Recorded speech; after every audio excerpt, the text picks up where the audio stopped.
Olá, investidor. O meu nome é Wagner Caetano. Começamos agora mais um programa Radar.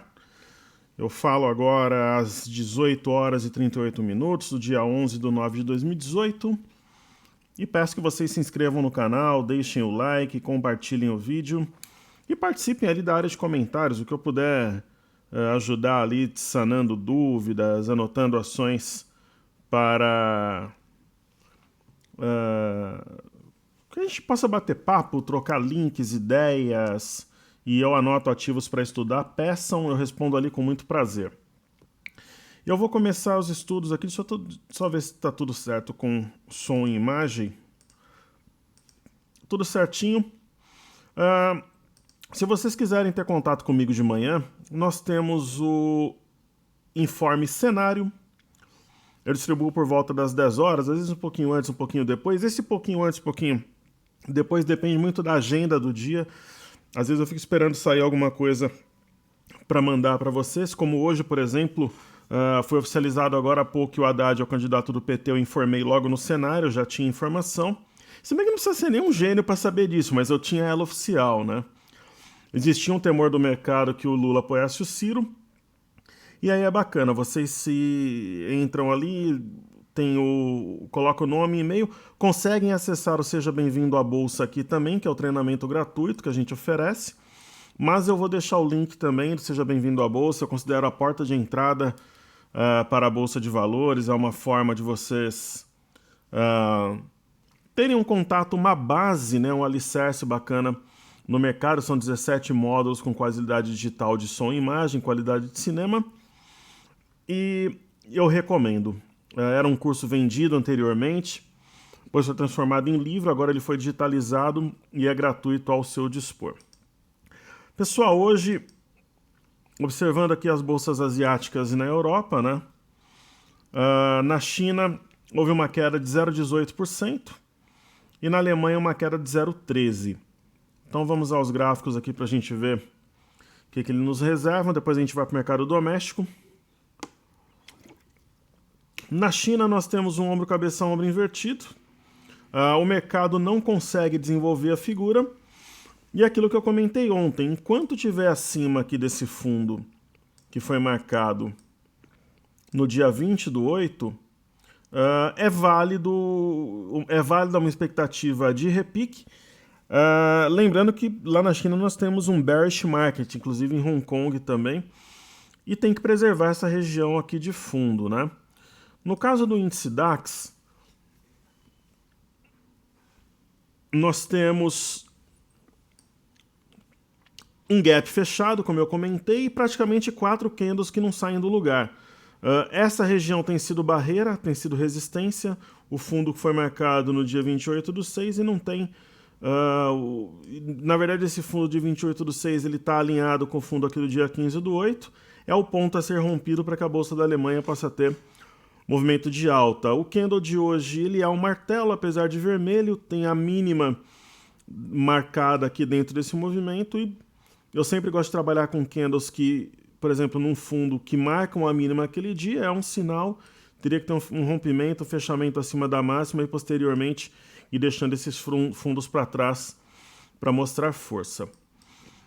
Ok, aqui no mercado doméstico, falando aqui do Ibov, nós temos, só para exemplificar aqui para vocês, na semana passada, no dia 6/9, houve um fechamento a 76.400, que é o mesmo fechamento se você pegar as sextas-feiras desde o dia 10 de agosto. Então, 76.400 de fechamento. Hoje o mercado desceu, derreteu mesmo 2,33, mas eu não duvido, pessoal, sinceramente, se o mercado subir um pouco mais de 2%, ou seja, se ele chegar no patamar que ele fechou ontem, praticamente, né, 76.436, a semana fecha de lado de novo, e nós temos mais 3 dias, eu não duvido disso. Está praticamente formando aqui um retângulo, né, 2 toques aqui em cima, 3 toques na parte de baixo. Então, se esse ponto for preservado, né, especialmente aqui os 75.100, lembrando que a mínima de hoje foi 75.275, Teria que preservar aqui o 75, 75 ou 70. Vamos lá, recapitulando aqui. A mínima de hoje foi 74,275. A mínima aqui da semana passada, do dia 5/9, foi 74,275. Então, se essa região for preservada, a gente pode ter até um fundo duplo e o teste aqui de 78,785. Então, mantém-se ainda uma expectativa até de rompimento falso de 74,875. Observando o BOVA11, ele preservou 72,08, né, que é o ponto aqui que mostra um rompimento falso. Fechou a 72,13, então mantém a expectativa dessa região em torno de 72 ser respeitada como fundo. No caso do índice futuro, nós temos aqui uma região forte, né, formada por um ponto aqui, uma região no início de julho que alavancou uma alta de 74.800 até 82.800, né, então subiu nada mais nada menos que 8.000 pontos. Né? Essa região foi fundo no dia 22/8, ela foi fundo no dia 5/9, e hoje a mínima do dia 5/9 foi 74.435. Hoje a mínima foi 74.580, foi preservada, e como o mercado fechou acima de 74.840, nós mantemos a ideia aqui de um rompimento falso. Então existe esse gap que pode atrair os preços. Eu acho que amanhã vai ser um pregão de recuperação. Observando aqui o mini índice, a gente vê aqui como essa região foi preservada, 74.840. Eu acho que a gente pode mudar um pouco esses pontos aqui. Né, eu acho que vale a pena marcar este fundo, né, que foi 74.435. Eu acho que vale a pena mantê-lo aqui. Sempre usando as sombras dos candlesticks.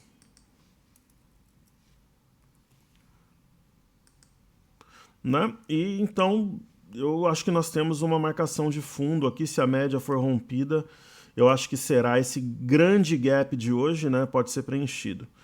Professor, por que o mercado teve esse comportamento estúpido, covarde, dramático, que os cagões aí que fazem né, o volume aí nas corretoras, nos bancos, os locais, né, enquanto os estrangeiros vão comprando, venderam aqui causando esse gap? Porque o mercado esperava um crescimento do Bolsonaro e um enfraquecimento da esquerda, e o mercado devolveu os lucros. Agora é corrida eleitoral. 2014 foi a mesma coisa. Lembrando, pessoal, que nessa época de 2014, a Marina, ela liderava a corrida eleitoral, apontava-se que ela venceria em primeiro turno, né? E, inclusive, eu participei lá do Infomoney no retorno do Visão Técnica, e eu apontei queda naquele momento, enquanto o mercado em si falava em baixa, e eu acertei. Foi aí que eu voltei ao mercado. Eu estava simplesmente operando. Eu tinha saído há 2 anos da Expo Money, foi aí que a gente começou aqueles trabalhos no Infomoney. Então tem muita água para rolar. Um grande gap desse dificilmente ficaria aberto, a não ser que o mercado fechasse na mínima, com grande volume, mas como apontou para o gap, ele deve ser preenchido, acredito eu, entre amanhã e quinta-feira. Ok? E aí, falando do dólar aqui, pessoal, o dólar não dá trégua, né? Mais um pregão de alta forte. Simplesmente ele veio na média, marcou suporte aqui, tinha esse ponto também, 4.062, ele foi na média 4.045 e subiu aqui, dando sequência ao movimento de alta. Falando das bolsas americanas, né, nós temos o Dow Jones aqui, que eu até brinquei, né, que as bolsas americanas, principalmente o Dow, são tipo aqueles jogadores que ele vai, mas não vai, né? Quando ele vai, apaga, mas vai. Né? Então ele veio aqui no 25.800, né? E tocou na média, já teve alta aqui, aquela história, né? Isso daqui parece um descanso aqui, uma correção no tempo, para continuar a tendência, o movimento de compra. Né? E aqui nós temos uma cunha. Eu comentei sim ontem que era perigoso o mercado perder essa linha de baixo, porque afinal é uma cunha de alta, muitas vezes é um padrão de reversão, né? Não de simples correção, mas a memória é compradora, então ele respeitou a região da cunha, o topo anterior e também a média aqui de 21, fechou acima da média de 5, mostrando convicção aí na ponta compradora. Índice Nasdaq também subiu. Índice Nasdaq é o mais forte de todos, né, pessoal? Eu até tracei ontem junto com vocês aqui retrações de Fibonacci, mostrando que tinha batido 3 vezes na retração 38.2, bateu pela quarta hoje, tivemos praticamente um Marubuzu, rompimento de 7933, indicando uma provável retomada da alta, desde que passe aqui essa LTA, que talvez ela tenha que ser até ajustada, né? Essa LTA não está fazendo muito sentido aqui.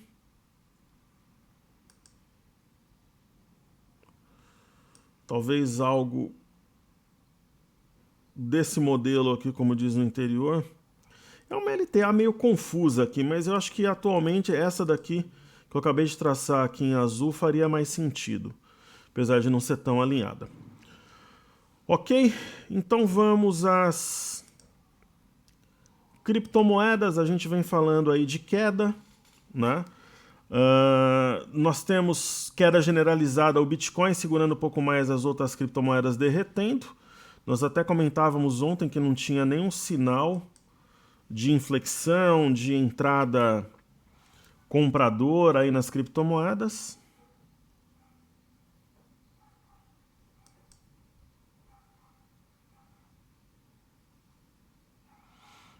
Então vamos ver aqui. Falar do Bitcoin primeiro, né?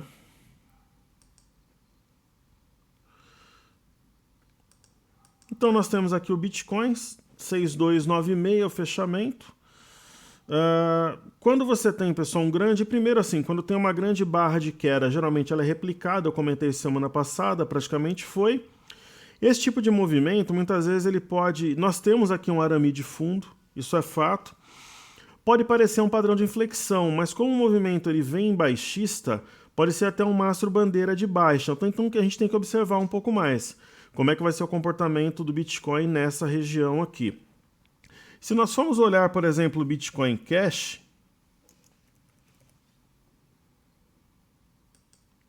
e as outras criptomoedas, a queda é livre, né? É um bearish market, né? Queda, queda, queda, queda. Os repiques vão perto da média e o mercado volta a cair. E houve perda aqui de um patamar importante em 471, né? E é queda livre, pregão de ponta a ponta de queda, não tem nenhum sinal de fundo. A mesma coisa do Ethereum. Hoje perguntaram ali nos comentários, eu acabei nem respondendo que eu estava fora, o que eu tenho contra o Litecoin. Não tenho nada contra, simplesmente a gente estuda as 4 mais líquidas aqui. E assim, pessoal, tenha moderação quando for me perguntar coisas, que às vezes vocês me provocam, eu acabo sendo um pouco mais incisivo, porque eu entro na pilha de algumas pessoas, mas eu não vou entrar mais não. Me trate os outros participantes do fórum com educação, com cortesia, que assim vai ser melhor para todos. Se me encher o saco, eu apago, e da segunda vez eu excluo do canal, porque como eu falo, nós somos uma família, é um ambiente familiar, onde a gente preza por educação, ética, né, uma relação cordial entre os participantes. Então, pelo menos no meu canal não vai ter zona nem bagunça. Então a gente segue uma ordem para que a gente possa ter tranquilidade e foco no aprendizado, no desenvolvimento de cada um de nós como investidores. No caso do Ethereum, queda livre também. Topos e fundos descendentes, vai na média, não mantém, cai, sem sinal de fundo, pessoal. E o Ripple...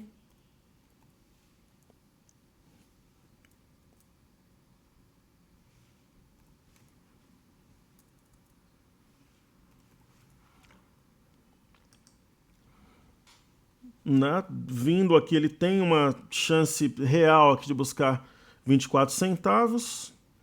E é isso, né? Ele tem essa região de fundo. Ao perder a CLTA, desarmou aqui uma possível reação.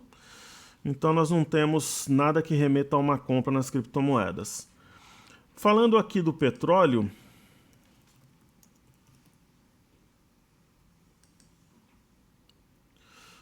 hoje houve uma reação importante. Tem essa história dos Estados Unidos com o Irã.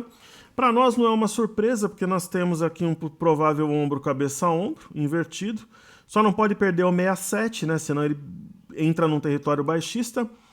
Aquela velha história, pessoal. Esse tipo de barra formada após um sinal numa região de suporte, dificilmente ela é negada. Então tem uma tendência aí do petróleo seguir em alta. O que chamava a atenção da gente aqui, que haveria uma alta em Nova York, é que o Brent lá na Inglaterra está muito forte, né? Ele subiu em linha reta, corrigiu até a média, um marobuzu que deve dar sustentação à continuidade da alta. Lembrando que nós temos um batalhão de resistências aqui, né? Temos aqui resistência marcada no dia 17 de maio, depois no dia 22 de maio, depois no dia 29 de junho, depois no dia 10 de julho e recentemente agora no dia 4 de setembro, ok? Aí temos a seguir o EWZ, que é a ETF brasileira negociada em Nova York, é uma iShare, né? Parecido aí com a formação do BOVA11. Mais uma vez nós tivemos um pregão baixista, né? Porque ela é inversamente proporcional ao dólar. Então quando o dólar sobe, ele derruba mais ainda o EWZ. E está aqui numa região de suporte em torno de 31, que é definitiva. Veremos amanhã como é que reage o EWZ. Ok? Muito bem, então estudamos as bolsas americanas, Xangai, DAX, criptomoedas, BOVA11, dólar futuro, índice futuro e Bovespa à vista, EWZ e o petróleo Nova York e Londres. Então vamos agora, antes dos ativos fixos, né? Vamos para os destaques do dia e pedidos do YouTube. Então vamos lá. Eu vou fazer os pedidos do YouTube primeiro. Nós temos aqui a Mar3.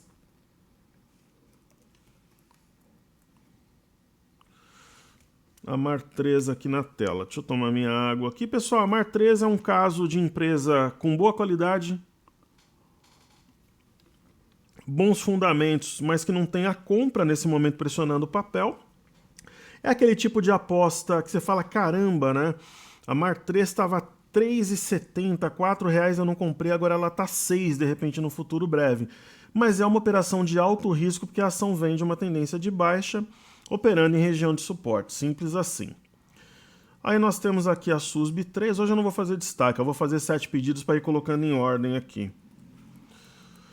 Então nós temos aqui a SUSB3, eu sempre falei aqui no canal, pessoal, que para quem gosta do setor é compra quando ela vem na média, e que não é uma boa ideia vender SUSB, né? Então quem acompanha o canal sabe que eu falo, não dá para pensar em vender SUSB a descoberto. Trabalhar short, né, não tem sentido, ela sobe com o dólar, tem bons fundamentos, sempre conseguem reajuste de celulose, a empresa é bem administrada. Então é muito complicado falar em venda em alguma coisa com a SUSB. Então ela está numa região de resistência, mas eu não compraria nesse momento, mas eu não venderia. Acima de 54,71 ela tem uma chance grande de continuar uma escalada, mas seria até saudável aqui um fechamento desse gap, uma correção até a média, né? E aí sim poderia se pensar numa compra, apesar que eu não compro ativo esticado assim, não faz parte da minha metodologia, vocês sabem bem. Ok? Aí vamos falar de Croton depois, e depois de Eternit, que é Eterna Promessa. Temos aí CROT 3, pessoal, a Croton, ela tem um possível ombro-cabeça-ombro aqui em azul, um menorzinho aqui, perdeu a linha de baixo de um triângulo, eu acho que é uma ação altamente descontada, só que ela está volátil, 3,22, seria uma operação de risco, não tem um sinal assim, mas é um ativo altamente descontado e de repente bom para quem trabalha por assimetria. Aí Eternit a seguir, eu falo que Eternit é uma eterna promessa, pessoal, porque ela... Tudo bem, ela tem esses movimentos aqui, mas isso aqui para mim é um golpe de sorte, né? Você vê que teve um acréscimo de volume, uma baita de uma manipulação.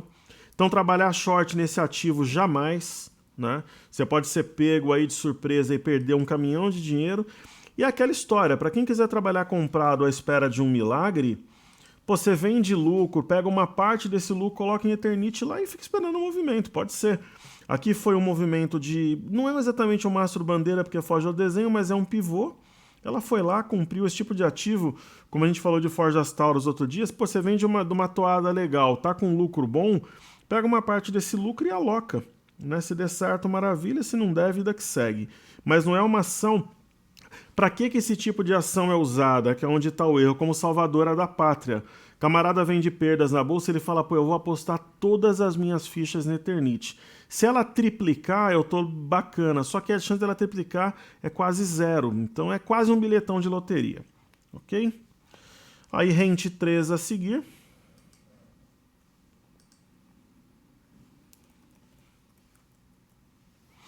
Que é a Localiza.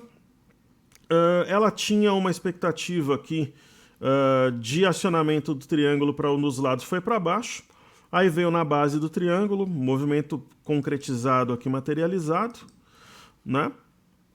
E ela está tentando formar um fundo aqui nos 21.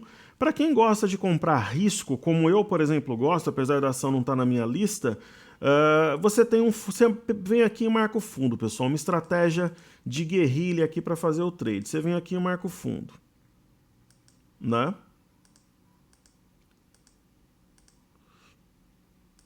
E o ponto é 20,81 mesmo. Você vai lá e compra. Onde é que está o stop? Perdeu 20,81, você dá uma tolerância de uns 10 centavos, perdeu, estopou. Se der certo, você ganha uma bolada, se perder, perde pouco. Mas aí tem que acionar o stop, senão você acaba ficando com papel, enfim. Né? E ela não é uma ação tão descontada assim, mas costuma fazer movimentos bem interessantes, principalmente em marcações de fundo assim. Né? Então é a minha visão para o ativo. Os outros dois pedidos são Gol e Move 3.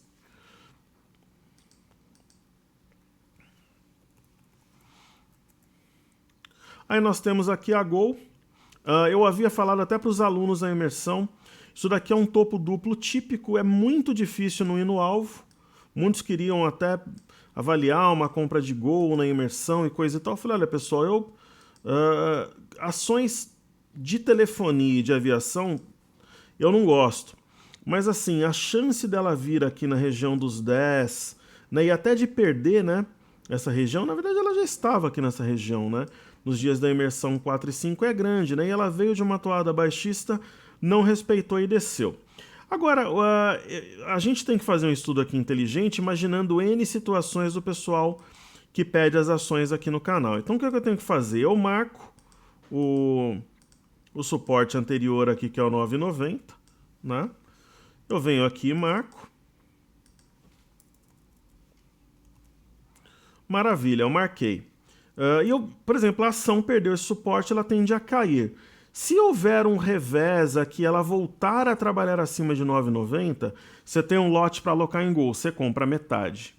Se ela romper de baixo para cima, consolidar e fechar acima de 10,27, você quer esse fundo aqui, você compra outra metade que a ação deve fluir. Essa é a minha ideia para esse tipo de papel. E aí, eu não sei se foi a mesma pessoa que pediu Movida aqui, mas é do mesmo setor da Rente. Se eu fosse comprar entre Rente e Movida, qual que eu compraria? Eu compraria metade de cada. As duas estão numa situação gráfica delicada, não muito favorável porque vem de uma memória vendedora, mas em regiões que podem gerar compra. A Movida tinha feito um movimento comprador com base no ombro, cabeça, ombro invertido, né? E agora ela opera sobre uma linha de tendência de alta, que também é uma reta pescoço de um possível oco. Né? Então isso complica um pouco as coisas aqui. Né? Então aquela história, pô professor, mas o rompimento falso, quando um oco ele fraqueja, ele não é acionado, não é favorável à compra? Sem dúvida, é favorável à compra. Só que a gente não sabe se vai ser acionado ou não. Então é aquela ação que tem que trabalhar no fio da navalha, sendo bem específico, pessoal. Se o mercado como um todo, ele, por exemplo, começa a subir, vem 1, 2, 3 drivers aí positivos, é compra. Se você tem um cenário negativo, não é compra, porque dificilmente, mesmo que ela não caia muito, ela tenderia, por exemplo, a trabalhar nessa região, anular a figura e subir. Né? E o rompimento de 6,23 de baixo para cima aqui, que é um fundo marcado em dezembro, poderia estopar alguns vendedores e acelerar a pressão compradora no ativo. Algo que eu sempre faço aqui, vamos lá, antes dos ativos fixos, é ver a participação dos estrangeiros no índice. Ontem eles trabalharam na venda, diminuíram a posição de 172.526 para 167.995. Aqui no mês de dezembro, de setembro, né? Existe um saldo acumulado aqui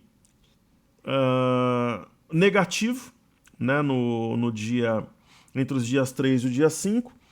Nós temos já o resultado até o dia 6, então vamos ver aqui.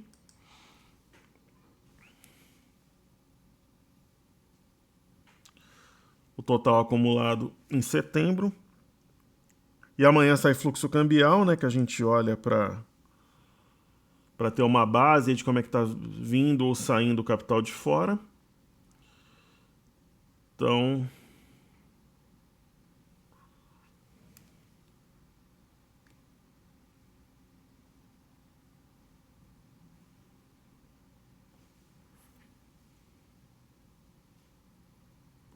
vamos ver aqui, tá abrindo aqui a planilha. Maravilha, então vamos fazer a conta aqui, daí a gente consegue ver até o dia 6. Então tá ali 13.848, 300, menos 14.356, 356. Então estão vendidos em 508 milhões e 56 mil.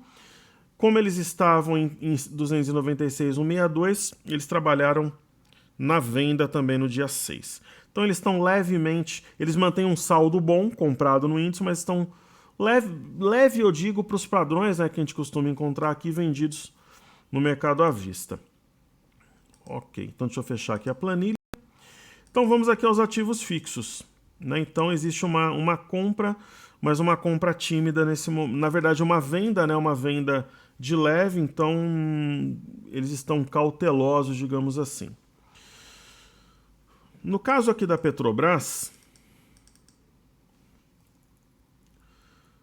ela hoje devolveu toda aquela expectativa que a gente tinha de um rompimento do 19,54. Ontem ela não fechou acima desse ponto, né?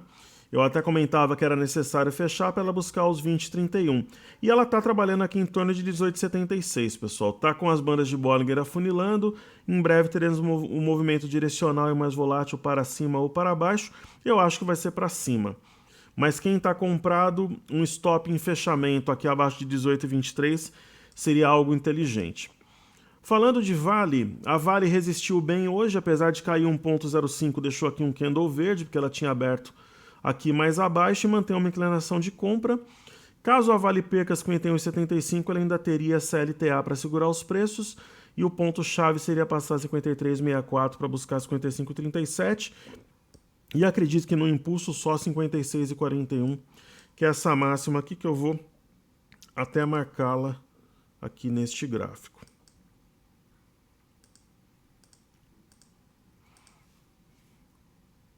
Ok? Muito bem.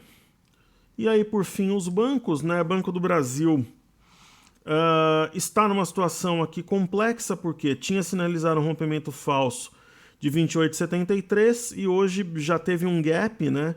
Eu acho que esse gap vai ser fechado e o Banco do Brasil volta acima desse patamar. É uma leitura minha aqui particular, eu acho que isso vai ocorrer, mas vai depender muito do pregão de amanhã, pessoal. Então o Banco do Brasil teria que primeiro trabalhar acima de 28,10, aí deve entrar compra e jogar para cima de 28,73 consequentemente. Bradesco caiu 3,01, mas se manteve acima do 27,53. Esse desenho do oco aqui se mantém vivo ainda, temos aqui também um gap, né? Eu acho que esse gap, se tiver um cenário de repique, pode atrair os preços e até jogar os preços aqui nessa LTB, que é a neckline dessa figura que a gente entende aqui como um oco invertido em Bradesco. E falando aqui de YouTube, uma queda forte também, o que derrubou com mais força a bolsa foram as ações de banco, né? Então nós temos um padrão de alargamento, existe um gap aqui também, né? Pode atrair os preços também, o volume foi alto e manteve-se aqui acima de 41,17, conservando aqui uma região de suporte, mas precisa entrar compra, especialmente amanhã, para a gente ver uma reação de setor bancário e demais setores que causaram essa queda mais forte que nós vimos hoje, ok? Então é isso aí, pessoal. Minha expectativa é de amanhã é para um pregão de recuperação. Vamos ver se eu tô certo. Eu acho que o mercado exagerou. E se puderem deixar o like, compartilhar o vídeo e atuarem na área de comentários, eu fico muito grato. Falar do canal para o pessoal que você conhece aí que gosta da renda variável. Ok? Saúde e paz a todos, bons estudos. Hoje tem jogo da seleção, amanhã tem Flamengo e Corinthians. E é isso aí, seguimos juntos porque juntos somos mais fortes. Não hesitem em participar da área de comentários, respondo tudo e faço questão ali com muito prazer. Então vamos interagir que assim aprendemos juntos. Pessoal, valeu. Para quem assiste à noite, boa noite. Para quem assistir amanhã, um bom dia e ótimo pregão. Muito obrigado, valeu.